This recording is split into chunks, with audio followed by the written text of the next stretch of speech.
Hi guys, welcome back to your channel. देखिए, ये practice set हमने लिया है विद्या की बुक से, जो कि आपके एग्ज़ाम के लिए काफ़ी इम्पोर्टेंट साबित होगी। क्योंकि एक बार क्या हुआ था, 2017 के एग्ज़ाम में जो विद्या का एक प्रैक्टिस सेट था, उसमें से कई सारे क्वेश्चंस हूबहू फंस गए थे। ठीक है, ये 2017 की बात है। तो हमें लगा कि यार इसको भी एक बार करा देना चाहिए पूरा। ठीक है, और बहुत सारे फ्रेंड्स ने कमेंट भी किया था कि सर मेरे पास विद्या की बुक है, आप उससे थोड़ा प्रैक्टिस सेट करा देते तो हमें कुछ लाभ मिल सकता। तो हम बोले कि ठीक है, करा रहे हैं। ठीक है, और देखिए जिन कैंडिडेट्स के पास ये बुक नहीं है वो यहाँ से हम इस प्रकार से कराएंगे कि उनको कोई प्रॉब्लम नहीं होगी। आपको करना क्या है कि एक पेन और एक कापी लेके बैठिए, जो भी इंपॉर्टेंट चीज़ें होगी हम यहाँ पे आपको बताते चलेंगे और आप उसमें लिखते चलेंगे, तो कोई घबराने की बात नहीं है।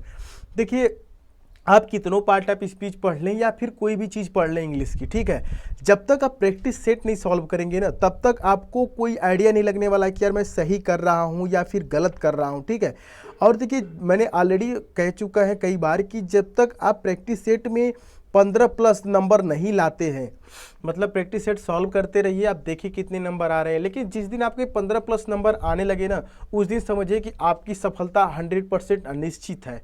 ठीक है, तो यदि आप शुरू में प्रैक्टिस सेट सॉल्व करेंगे तो घबराने की बात नहीं। कभी कभी 5 नंबर 10 नंबर ऐसे करके आते हैं, कम कम ही आते हैं, लेकिन आप जैसे उस चीज़ को लगातार करेंगे ना तो ये नंबर बढ़ते रहेंगे। ठीक है, और एक दिन आएगा कि आप 15 प्लस कर पाएंगे।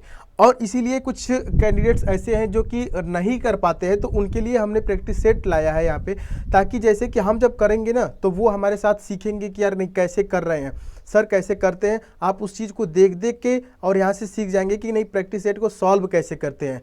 जिन कैंडिडेट्स को इंग्लिश नहीं आती है या फिर वीक है, वो भी कैसे प्रैक्टिस सेट को सॉल्व कर सकते हैं। जैसे कभी कभी 4 ऑप्शन देता है, कभी कभी क्या हमेशा 4 ऑप्शन यहाँ पे देता है, तो 4 ऑप्शन में मान लीजिए कि आपका ये तो यार कोई ज़रूरी नहीं है ना कि हर जो 4 ऑप्शन हो चारों का मीनिंग आपको आए, है ना। जो अच्छा खासा टीचर होगा उसको भी सब चीज़ का मीनिंग नहीं आता होगा।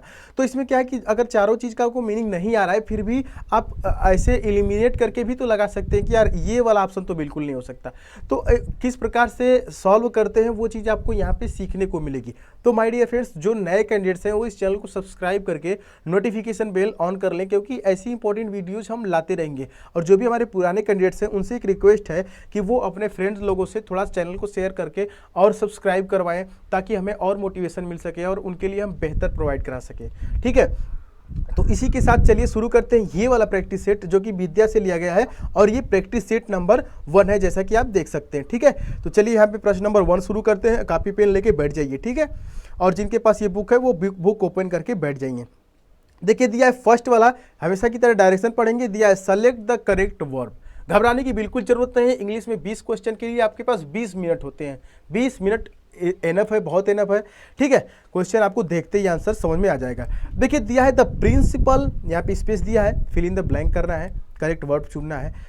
दिया है कि the peon to let the girl come in. अब देखिए सिंपल सी बात है कि प्रिंसिपल है तो वो रिक्वेस्ट नहीं करेगा, वो सेड टू नहीं करेगा, वो जनरली ऑर्डर देगा। किसको? यार प्यून को दे रहा है ना। किसी टीचर से कहता है प्रिंसिपल, तो मान लीजिए कि वहाँ पे कुछ और बात हो जाती है, हो सकता है एडवाइस करे या रिक्वेस्ट करे, लेकिन यहाँ पे प्यून से कह रहा है, चपरासी से कह रहा है, तो सिंपल सी बात है कि ऑर्डर देगा। तो ऑर्डर कौन कौन से ऑप्शन में है? सी और डी में है। तो जानते हैं आप कि ऑर्डर के बाद टू नहीं लगता है, तो ये तो नहीं होगा, और सीधे सीधे इसका मतलब कि ये बचा ऑर्डर, यानी कि ऑप्शन नंबर डी यहाँ पे सही होगा। आई होप आप समझ पाए होंगे इस चीज को। चलिए नेक्स्ट क्वेश्चन की तरफ बढ़ते हैं। दिया है आइडेंटिफाई द करेक्ट प्रीपोजिशन। अब देखिए यहाँ पे प्रीपोजिशन फिल करना है। ठीक है, यहाँ पे प्रीपोजिशन फिल करना है। तो दिया है सक्सेस कंसिस्ट, यहाँ पे देखिए इंडस्ट्री।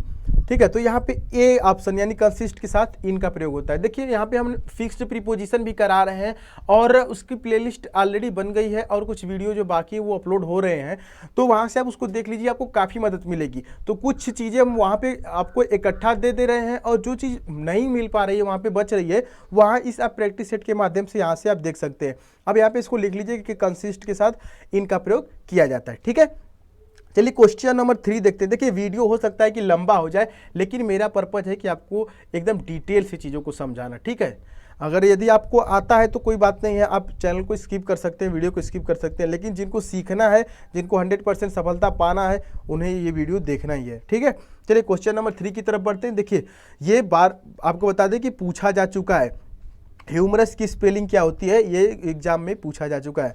तो यहाँ पे नोट कर लीजिए और याद कर लीजिए। हम देखिए ऐसे याद करेंगे, HUMOROUS, ठीक है, हम ह्यूमरस, ठीक है, यहाँ पे हम करके याद करेंगे ना तो याद हो जाएगा। ठीक है, HUMOROUS। चलिए नेक्स्ट क्वेश्चन की तरफ बढ़ते हैं बिना समय गवाए। गो अप भरना है, fill in the blank, stairs तो हमेशा जान लीजिए कि द लगता है, गो अप द स्टेयर, यहाँ पे ए और एन की कोई जरूरत नहीं है, गो अप द स्टेयर। ठीक है, चलिए नेक्स्ट देखिए, एक्सोनरेट, ये काफी इंपॉर्टेंट यहाँ पे आपको मिल गया वर्ड। ठीक है, एक्सोनरेट, इसको लिख लीजिए, एक्सोनरेट बहुत ही इंपॉर्टेंट। एक्सोनरेट मतलब होता है कि दोष मुक्त करना, दोष मुक्त करना, किसी पे दोष लगा हो तो दोष मुक्त करना। यहाँ पे क्या करना है, इसका एंटोनिम बताना है, तो दोष मुक्त करना तो हो गया। तो दोष लगाना किसके मतलब होता है, एक्यूज मतलब होता है दोष लगाना, यहाँ की सी ऑप्शन यहाँ पे बिल्कुल सही हो जाएगा। ठीक है, क्वेश्चन नंबर 6 की तरफ बढ़ते हैं। दिया है कि गिव वन वर्ड सब्स्टिट्यूशन। अब देखिए वन वर्ड यहाँ पे बताना है। ठीक है, दिया है कि अ पर्सन हु चेंजेस, ठीक है, चेंजेस साइड ऑफ पार्टी, जो क्या करे, पार्टी जो होती है उसका साइड बदल दे, मतलब कि इस पार्टी में था तो उस पार्टी में चला गया, तो उसको सिंपली कहते हैं my dear friend turn coat. Turn मतलब ही होता है कि चेंज करना, मुड़ना, बदलना, तो टर्न कोट, यहाँ पे बी ऑप्शन बिल्कुल सही हो जाएगा। ठीक है, देखिए मीन मतलब होता है, मीन का मतलब ही होता है मतलब। ठीक है, मीन मतलब। और ये स्लम होता है, स्लम आप जानते हैं, स्लम एक प्रकार की कह सकते हैं कि जनजाति टाइप के लोग होते हैं, मतलब कि जो लोग गंदी बस्तियों में रहते हैं वहाँ पे स्लम कहते हैं उसको, मतलब स्लम मतलब ही होता है गंदी बस्ती। ठीक है, और पैरामाउंट मतलब जानते हैं कि सबसे ऊंचा होता है, एक पैरामाउंट की कोचिंग भी है। चलिए क्वेश्चन नंबर 7 की तरफ बढ़ते हैं। दिया है कि one who looks at the bright side of life और थिंग, मतलब कि एक ऐसा व्यक्ति जो कि लाइफ यानी जिंदगी और वस्तुओं का ब्राइट साइड यानी कि पॉजिटिव चीजें देखे, उसको क्या कहते हैं, ऑप्टिमिस्ट। ये कई बार पूछा जा चुका है, यदि आप पुराने कैंडिडेट से तो आपको मालूम होगा, और नए हैं तो इसको लिख लीजिए कि one who looks at the bright side of life और थिंग्स, ऐसे करके देता है, कभी लाइफ कभी थिंग्स देता है, तो वहां पे हो जाएगा ऑप्टिमिस्ट। ठीक है, चलिए क्वेश्चन नंबर 8 की तरफ बढ़ते हैं।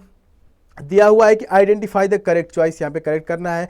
The security for the ministers has been space up following the attack at the public meeting last evening. इसका मतलब क्या कर रहा है कि कल शाम जो एक सार्वजनिक बैठक में हमले के बाद मंत्रियों की सुरक्षा को क्या किया, बढ़ा दिया गया। तो क्या होगा माय डियर फ्रेंड्स, बताइए। यहाँ पे देखिए स्टीयर्ड मतलब होता है कि चलाना, यहाँ पे तो ये तो बिल्कुल नहीं होगा, क्यों, क्योंकि सुरक्षा क्या है, बढ़ाया है। ठीक है, तो बी ऑप्शन में दिया है कि गियर भी नहीं हो सकता। स्पीड मतलब तेज होता है, तो यहाँ पे तेज की कोई बात नहीं है। अब देखिए यहाँ पे दिया है बीफ्ड का मतलब ही होता है, क्या होता है यहाँ पे कि मतलब सुरक्षा व्यवस्था कड़ी करना। ठीक है, कड़ी व्यवस्था करना किसी चीज की। तो देखिए जो क्या हुआ था, अटैक हुआ था लास्ट नाइट में, तो उसके बाद क्या किया, मिनिस्ट्री ने सुरक्षा व्यवस्था कड़ा कर दिया। तो यहाँ पे कोई रूल नहीं है, जनरली यदि आपको इसका मीनिंग पता रहेगा कि बीव्ड मतलब कड़ी व्यवस्था करना, तो आप यहाँ पे कर देंगे। तो यहाँ पे डी ऑप्शन बिल्कुल सही हो जाएगा। आई होप आप समझ पाए होंगे।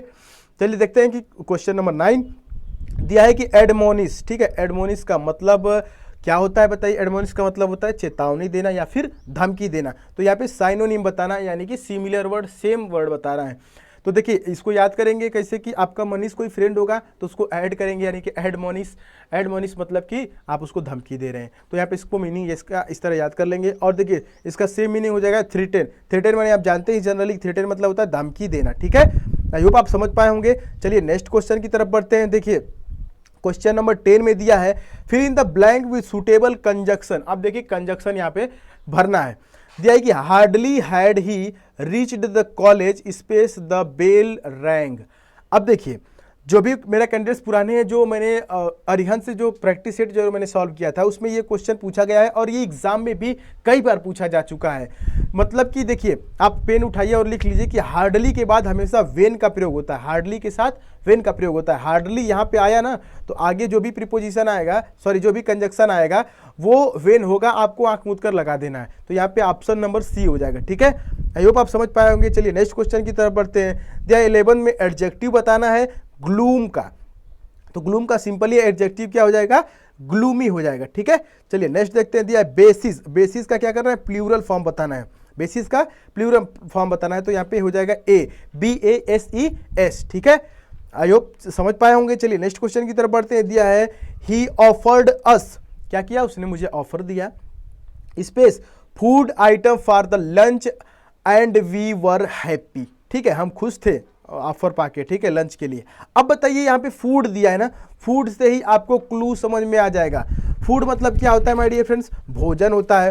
तो भोजन क्या होगा, डेलिशियस होगा ना, भोजन स्वादिष्ट होता है तो डेलिशियस होगा। यहाँ पे ए ऑप्शन बिल्कुल सही हो जाएगा। ठीक है, चलिए क्वेश्चन नंबर 14 की तरफ बढ़ते हैं, जो कि काफी इंपॉर्टेंट होने वाला है। देखिए दिया है द इंडियन फोर्स। अब देखिए यहीं पे एरर हो गया, क्योंकि देखिए इंडियन फोर्स आ गया तो द यहाँ पे नहीं लगेगा। ठीक है, या फिर द इंडियन फोर्स, यहाँ पे द ऐसे नहीं लगता है। जैसे होता है ना the cricket game, the cricket game आ गया ना तो मतलब उसके अगर क्रिकेट के साथ गेम लग गया तो द नहीं लगेगा। तो वैसे ही सिचुएशन कुछ यहाँ पे भी क्रिएट हो रहा है, तो यहाँ पे ऑप्शन नंबर ए में गलत है। ठीक है, चलिए नेक्स्ट देखते हैं। दिया है 15वां, इडियम और फ्रेज बताना है। Identify the meaning of the given idiom and phrases.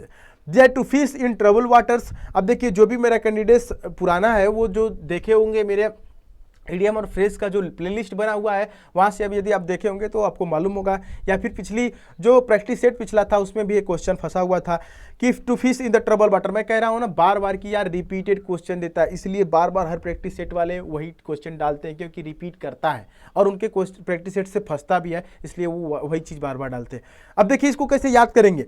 देखिए ट्रबल वाटर यानी कि वाटर जो है कि ट्रबल में है और उसमें मछली है, तो क्या करना है, मछली ट्रबल वाटर में, तो इसका मतलब क्या है कि वो डिस्टर्ब है। तो इसका मतलब होता है कि यार कुछ लोग होते हैं ना जो कि to make a profit out of the disturbance, मतलब कि किसी मुश्किल से खुद का जो है कि लाभ उसमें से लेना। ठीक है, सेल्फिश टाइप के जो लोग होते हैं। ठीक है, तो यहाँ पे हो जाएगा to make a profit out of disturbance. ठीक है, मछली डिस्टर्ब है उसका प्रॉफिट ले रहे हैं यहाँ पे। ठीक है, चलिए क्वेश्चन नंबर 16 देखते हैं। दिया है कि आइडेंटिफाई द इनडायरेक्ट स्पीच। अब देखिए इनडायरेक्ट स्पीच यहाँ पे आइडेंटिफाई करना है। दिया है कि she said to him, comma inverted comma, why don't you go today. अब देखिए जब भी ऐसा आए आपको इनडायरेक्ट स्पीच बनाने के लिए, तो पहले तो देखिए टूडे दिया है तो टूडे को दैट डे में चेंज करते हैं, जनरल सी बात है। तो जिन जिन ऑप्शन में दैट डे नहीं दिया है, टूडे को सेम दिया है, वो ऑप्शन तो बिल्कुल नहीं हो सकता, तो ऑलरेडी उनको नेगलेक्ट कर दीजिए। देखिए यहाँ पे ऑप्शन नंबर ए में टूडे को टूडे ही रखा है, तो ये वाला ऑप्शन तो कभी नहीं हो सकता। ठीक, अब देखिए कामा इन्वर्टेड कामा, जो मेन चीजें होती है पहले उसको मिला लीजिए आप। इस प्रकार से करेंगे ना तो 100% आपका सही हो जाएगा। देखिए अब जैसे कामा इन्वर्टेड कामा की जगह क्या रहता है, वाई रहता है। ठीक है, जो WH रहता है, WH वाला जो वर्ड रहता है वही रहता है। तो यहाँ पे देखिए क्वेश्चन ऑप्शन नंबर बी में इफ दे दिया है, तो ये भी बिल्कुल नहीं होगा। ठीक है, अब देखिए यहाँ पे जो रहता है इंट्रोगेटिव रहता है, वहाँ पे सेड टू को आस्क्ड करते थे, तो ये सी और डी दोनों सेम है। अब देखिए जो सी है उसमें क्या किया, टूडे को टूडे ही रखा है, तो यहाँ पे ये भी ऑप्शन बिल्कुल गलत हो जाएगा। तो क्या बचा, ऑप्शन नंबर डी आपका बिल्कुल यहाँ पे सही हो जाएगा। दिया सी आस्क्ड हिम, ठीक है, सेड टू को क्या कर दिया, आस्क्ड में हिम और कामा इन्वर्टेड कामा की जगह वाई, और ये जो यू था ना, यू का जब सब्जेक्टिव केस हिम के अनुसार बदलेंगे तो यहाँ पे ही हो जाएगा। और डू नॉट, डू था यू के लिए प्लूरल है तो डू था, और ही के लिए क्या हो जाएगा, सिंगुलर है तो डिड हो जाएगा, डिड नॉट गो, और टूडे का दैट डे। तो यहाँ पे हो जाएगा she asked him why he did not go that day. I hope आप इन चीज़ों को समझ पाए होंगे माय डियर फ्रेंड्स। तो जो भी नए कैंडिडेट्स हैं इस चैनल को सब्सक्राइब करके नोटिफिकेशन, और ऐसे ही हम आपको इंपॉर्टेंट वीडियोस देते रहेंगे। तो मिलते हैं नेक्स्ट वीडियो में, तब तक के लिए बाय बाय, टेक केयर।